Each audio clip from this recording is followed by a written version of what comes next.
Jumping, Johnny DeFazio. Johnny, can you give us some comments on Studio Wrestling and what it's meant to you?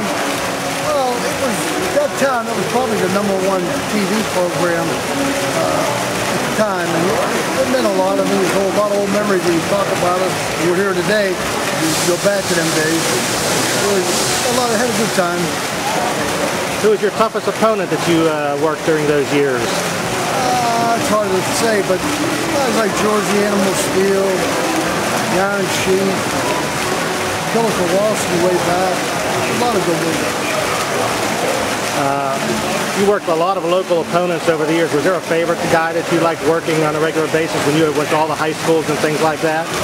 Not really. Not really. I mean, I'd take some tours. I mean, I went all over Panhandle wrestled, New Mexico, and out that way for a while. Thank you very much for appearing today, Johnny. It's great to have you. My pleasure. Thank you very much. Yeah, let me ask you.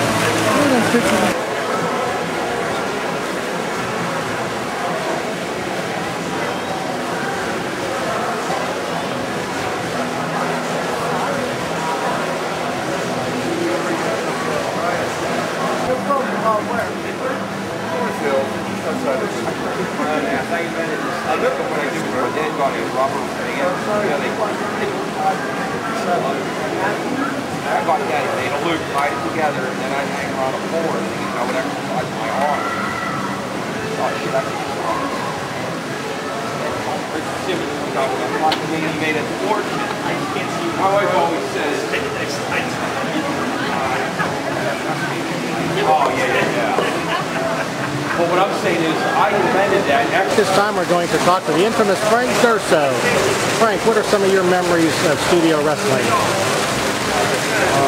They were great memories, great times. I just loved it, everything about it.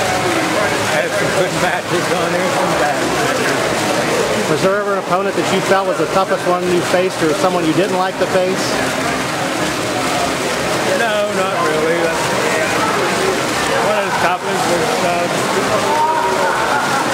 what I always had trouble with was Ace Freeman. Ace Freeman. Yeah. Well, we're doing everything we can to keep Studio Wrestling alive, and we're certainly glad you're part of this event. I want to tell you one thing. Bruno was the greatest champ there was. Thank you very much, Frank. Up in Northside.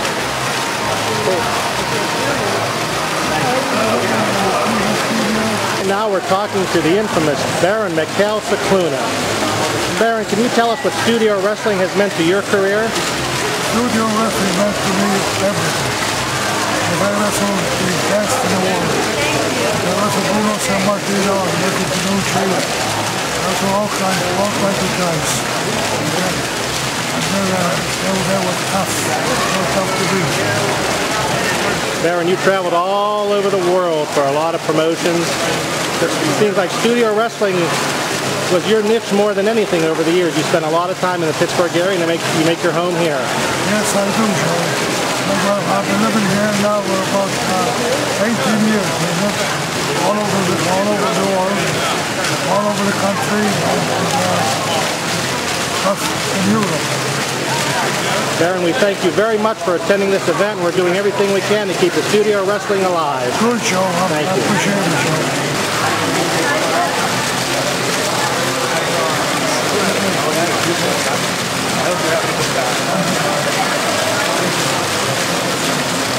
I'd like to introduce you to the greatest world champion ever, Bruno Sammartino. Bruno, can you tell us what Studio Wrestling has meant to your career and any fond memories you have?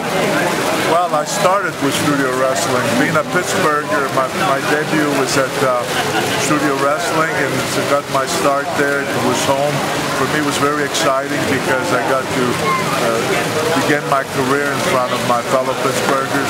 And throughout my career, I traveled the world, wrestled all over the world, but it was always a big thrill to come back to Pittsburgh and Studio Wrestling, Civic Arena, because Pacific Arena was, the TV, Studio Wrestling, it was so popular that we had such enthusiastic people that came over every week. And it was great because it was, that's how we got so much great publicity out of that Studio Wrestling. So I loved it, and it was just the best for me. Bruno, we really thank you for appearing at this event, being so gracious, and we hope to look forward to seeing you again someday.